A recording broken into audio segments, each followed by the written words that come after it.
بسم الله الرحمن الرحيم. الحمد لله رب العالمين.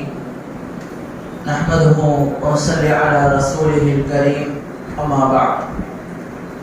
அளவற்ற அருளாளனும் நிகரில்லா பேரன்புடையவனுமாகிய எல்லாம் வல்ல அல்லாஹ்வின் திருப்பெயரால் ஆரம்பம் செய்கின்றேன்.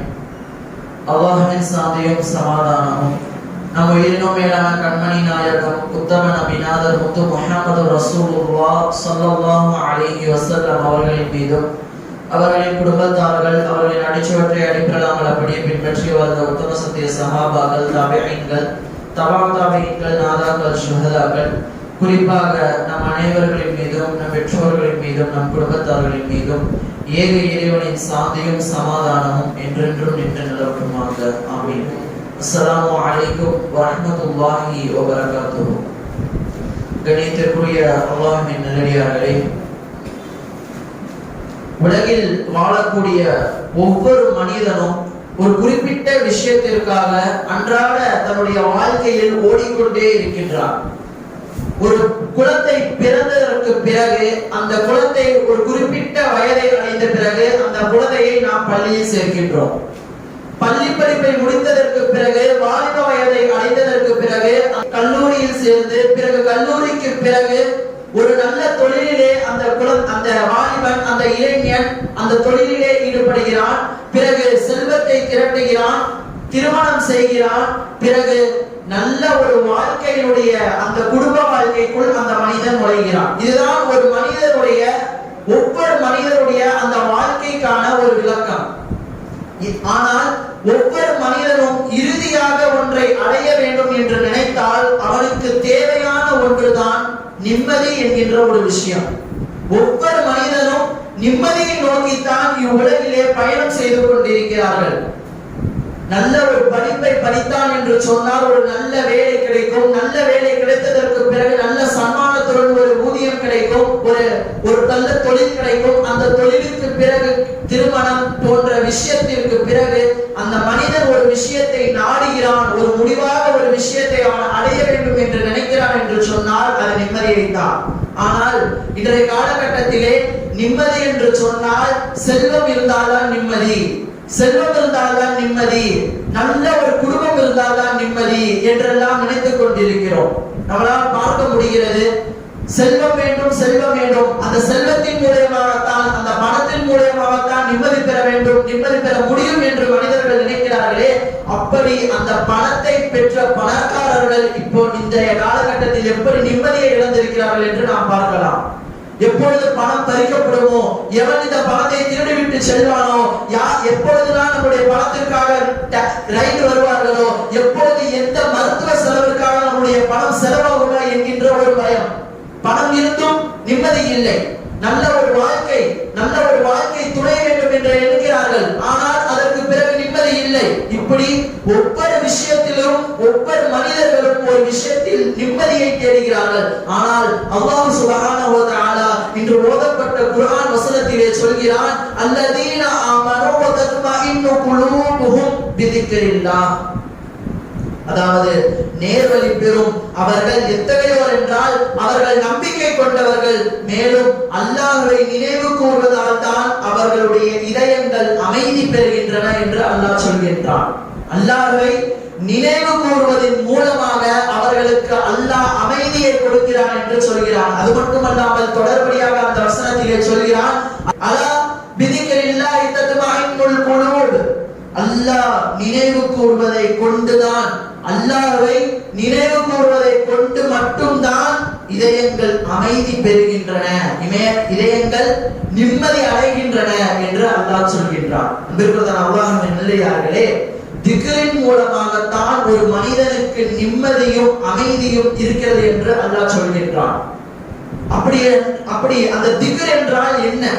அல்லாஹ்வை நினைவு கூறுவது என்றால் எந்தெந்த விஷயங்களில் எப்படியெல்லாம் நினைவு கூறலாம்? அந்த திக்ர், தொழுகை என்பது ஒரு மிகப்பெரிய திக்ராக இருக்கிறது.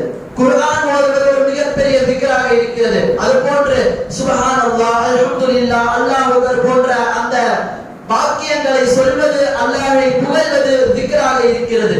அதே போன்று பாங்கு சத்தம் கேட்பது, அந்த பாங்கினுடைய ஒவ்வொரு ஒவ்வொரு விஷயங்களும் ஒவ்வொரு அந்த வசனங்களும் திக்ராக இருக்கிறது. இப்படி திக்ர் என்று சொன்னால் அது பல்வேறு விஷயமாக இருக்கிறது. அப்பொழுது திக்ரை ஒரு மனிதன் வாயால் சொன்னாலோ அல்லது தன்னுடைய உடலின் மூலம் தொழுகையால் அதை அவன் கடைபிடித்தாலோ அவன் நிம்மதியை அடைகிறான் என்று அல்லாஹ் சொல்கின்றான்.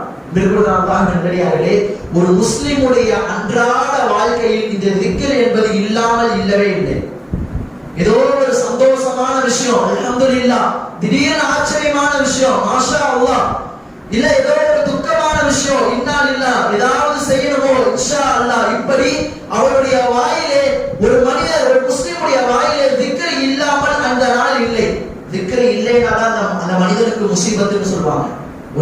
அந்த மனிதனுடைய வாயில ஒரு நாள்ல அல்லாஹ் ஒரு வார்த்தை கூட வரலைன்னா அப்பதான் அந்த மனிதனுக்கு முசீபத் பிடிச்சிருக்குன்னு அர்த்தம். எந்த விஷயமாக இருந்தாலும் திக்ர் தான். காலை எழுந்தவுடன் அல்ஹம்துலில்லாஹ், அல்லாஹ்வை புகழ்ந்து கொண்டே எந்திரிக்கிறோம். அல்ஹம்துலில்லாஹ் அல்லதி அஹ்யானா பஅதமா அமாதனா வ இலைஹின் நுஷூர். சாப்பிடும் பொழுதும் அதே போன்றுதான் அல்ஹம்துலில்லாஹ். ஒரு வாகனத்தில் ஏறும்போது சுப்ஹானல்லதி ஸஹர லனா ஹாதா வ மா குன்னா லஹு முக்ரினூன். இப்படி ஒவ்வொரு விஷயங்களிலும் ஒவ்வொரு தருவாயிலும் நாம் அல்லாஹ்வை புகழ்ந்து கொண்டே தான் இருக்கிறோம். நமக்கு எல்லாம் தெரியும், கழிவறையிலிருந்து வெளியே வரும்பொழுது நாம் சொல்லுவோமே, குஃப்ரானக அல்ஹம்துலில்லாஹி அல்லதி அத்ஹப அன்னில் அதா வ ஆஃபானி. எல்லாத்தையும் அல்லாஹ்வை புகழ்ந்துகிட்டே ஆரம்பிக்கிறோம். இதுல நமக்கு தெரியும் பின்னாலே அல்ஹம்துலில்லாஹி அல்லதி அத்ஹப அன்னில் அதா வ ஆஃபானி, அல்லாஹ்வுக்கே புகழ் அனைத்தும், என்னுடைய கழிவுகளை வெளியேற்றி எனக்கு ஆரோக்கியத்தை கொடுத்த அல்லாஹ்வுக்கே புகழ் அனைத்தும். அதற்கு முன்பாக என்ன வருகிறது? குஃப்ரானக, யா அல்லாஹ் என்னை மன்னிப்பாயாக, யா அல்லாஹ் என்னை மன்னிப்பாயாக.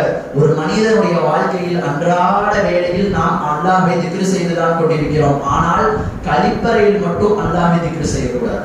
அல்லாஹ்வுடைய வார்த்தையே உபயோகிக்க கூடாது. அந்த சில நேரத்தில் அல்லாஹ்வுடைய வார்த்தையை உபயோகிக்காததன் காரணமாக நாம் வெளியே வந்ததற்கு பிறகு அல்லாஹ்விடத்திலே பாவ மன்னிப்பு கேட்கிறோம். பெருமக்கள் அல்லாஹ்வின் நல்லடியார்களே, நபிபெருமானார் ரசூலுல்லாஹி ஸல்லல்லாஹு அலைஹி வஸல்லம் அவர்களிடத்திலே சஹாபாக்கள் கேட்பார்கள், சிறந்த உபதேசத்தை சொல்லுங்கள் யா ரசூலுல்லாஹ் என்று கேட்பார்கள். அதற்கு நபிபெருமானார் அவர்கள் சொல்வார்கள், உன்னுடைய நாவினை திக்ரின் மூலமாக நீ நினைத்துக் கொண்டே இரு.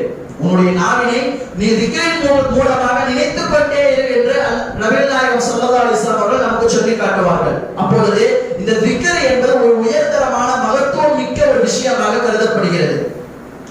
அன்றாட ஓதக்கூடிய திக்ர்கள் நமக்கு எல்லாம் தெரியும். சுப்ஹானல்லாஹ், அல்ஹம்துலில்லாஹ், அல்லாஹு அக்பர், இப்படி போன்ற பல திக்ர்கள். நம்ம சும்மா இருந்தாலும் திக்ர் ஓதிக்கிட்டே இருக்கணும். ஏதோ ஒரு வேலை, திடீர்னு வாகனத்துல போறோம், இல்ல ஏதோ சும்மா தூங்குறோம், தூக்கம் வரல, சும்மா படுத்திருக்கிறோம், திக்ர் ஓதிக்கிட்டே இருக்கணும். ஏனென்று சொன்னால் அன்றாட திக்ர் ஓதக்கூடியவர்களுடைய துஆ ஏற்றுக்கொள்ளப்படுகிறது. திக்ர் ஓதிக்கிட்டே இருக்கிறார் ஒரு மனுஷன் என்று சொன்னால் அவருடைய துஆ ஏற்றுக்கொள்ளப்படுகிறது. நமக்கு எல்லாம் தெரியும், மிகப்பெரிய மார்க்க மேதை அஹ்மது இப்னு ஹம்பல் ரஹ்மத்துல்லாஹி அலைஹி அவர்கள் ஃபிக்ஹிலும் ஃபத்வாவிலுடைய மிகப்பெரும் தேர்ச்சி பெற்ற ஒரு ஆலிம் பெருந்தகை. அவரை பார்க்க வேண்டும் என்று உலக மக்கள் எல்லாரும் ஆசைப்பட்டார்கள். எந்த நாட்டிலும் அவர் பிரபலமானவர் தான். அவர் பக்தாதுக்கு வருகிறார், பகதாதினுடைய நகரத்திற்கு வருகிறார். இஷாவினுடைய நேரம், மிக பெரும் மழை கொட்டுகிறது. பள்ளிவாசல்ல தங்கலான பாக்கிறார், பள்ளிவாசல்ல இடம் இல்லைன்னு துரத்திடுறாங்க வெளியில.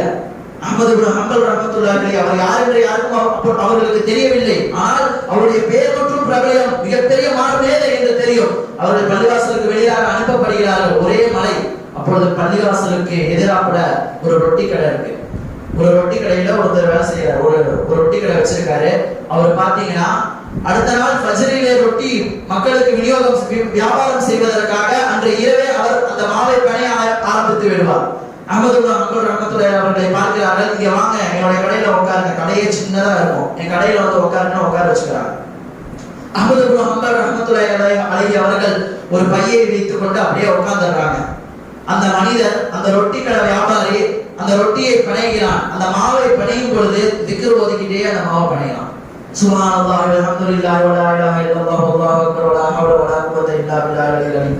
அந்த திக்ரை ஓதிய வண்ணமாகவே அந்த மாவை பிரட்டி போடுகிறான். ரொம்ப நேரமா அஹ்மது இப்னு ஹம்பல் ரஹ்மத்துல்லாஹி அலைஹி அவர்கள் பார்த்து கொண்டே இருக்கிறார்கள். அப்பொழுது கேட்கிறார்கள், நீங்கள் எத்தனை வருஷமா இந்த திக்ரை ஓதிக்கிட்டே இருக்கீங்க? அப்போ அந்த மனிதர் சொல்றாரு, நான் இப்படி மாவை தொட்டாலே என் வாயில வந்து திக்ர் வந்துடும், நான் பாட்டுக்கு திக்ர் ஓதிட்டு மாவை பிணைஞ்சுக்கிட்டு இருப்பேன் அப்படின்னு சொல்றாங்க. அப்பொழுது அஹ்மது இப்னு ஹம்பல் ரஹ்மத்துல்லாஹி அலைஹி சொல்றார்கள், இப்படி தொடர்படியாக திக்ர் செய்து கொண்டிருக்கக்கூடிய துவா ஏற்றுக்கொள்ளப்படுமே, அப்போ உங்களுக்கு ஏதாவது துவா ஏற்றுக்கொள்ளப்பட்டிருக்கிறதா, அல்லாஹ்வுடைய துவாவை கபூல் செய்திருக்கானா அப்படின்னு கேட்கிறாங்க.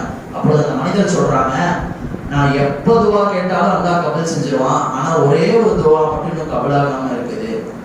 உலகத்தில் மிக பெரும் மாமேதை அஹ்மது இப்னு ஹம்பல் ரஹ்மத்துல்லாஹி அலைஹி அவர்களை மட்டும் நான் பார்த்திருந்தேன். மௌத்துக்கு முன்னாடி நான் அந்த மிக பெரும் ஆலிம் பெருந்தகையை நான் பார்த்திருந்தோம். இது ஒண்ணுதான் என்னுடைய நிறைவேற்றப்படாத துவா, ஆனா இதுவும் நிறைவேற்றப்பட்டணும்னு நான் நம்பிக்கை வச்சிருக்கேன் அப்படின்னு அந்த மனுஷன் சொல்றாரு. அஹ்மது இப்னு ஹம்பல் ரஹ்மத்துல்லாஹி அவர்கள் சொல்கிறார்கள், அல்லாஹ்வுடைய துவாவை கபூல் செய்வது மட்டுமல்ல, அஹ்மது இப்னு ஹம்பல் ரஹ்மத்துல்லாஹி அலைஹி அவர்களையே உன்னுடைய கலைக்கு கூட்டி விட்டு வந்தார்கள். நான் தான் அஹ்மது இப்னு ஹம்பல் என்று அவர்கள் சொல்கிறார்கள். ஆச்சரியத்திலே திகைத்து போயிருக்கிறார். அல்லாஹ்வின் நல்லடியார்களே, அன்றாட ஓதக்கூடிய அந்த திக்ரினுடைய மூலம் நம்முடைய துவா கபூலாக்கப்படுகிறது என்று சொன்னால் இந்த திக்ருக்கு எந்த அளவுக்கு ஒரு மகத்துவம் இருக்கிறது என்று பாருங்கள். அல்லாஹ்வின் நல்லடியார்களே, இதைத்தான் அல்லாஹ் தஆலா குர்ஆனிலே சொல்கிறான், ஒரு மனிதனுக்கு நிம்மதி வேண்டும் என்றாலும் அது திக்ரில் தான் இருக்கிறது. அதே போன்று ஒரு மனிதனுடைய துவா கபூலாக்கப்பட வேண்டும் என்று சொன்னால் அவன் அன்றாட திக்ர் செய்தான் என்று சொன்னால் அவனுடைய துவா கபூலாக்கப்படும். எனவே வாழக்கூடிய காலத்திலே அல்லாஹ்வை அதிகம் திக்ர் செய்யக்கூடிய வாக்கியத்தை வல்ல ரஹ்மான் நம் அனைவருக்கும் தந்தருள் புரிவானாக. அல்லாஹ் நம் அனைவருக்கும் நிம்மதியான அமைதியான வாழ்க்கையை உலகத்திலும் நாளை பெருமையிலும் சந்தோஷமான நிவர்த்தியான வாழ்க்கையை தந்தருள் புரிவானாக. நம்முடைய அனைத்து விதமான துஆக்களையும் கபூல் செய்யக்கூடிய வாக்கியத்தை வல்ல ரஹ்மான் அனைவருக்கும் தந்தருள் புரிவானாக. ஆமீன் ஆமீன் யா ரப்பல் ஆலமீன். வ ஆகிரு தவானா அல்ஹம்துலில்லாஹி ரப்பில் ஆலமீன். அஸ்ஸலாமு அலைக்கும் வ ரஹ்மத்துல்லாஹி வ பரகாத்துஹு.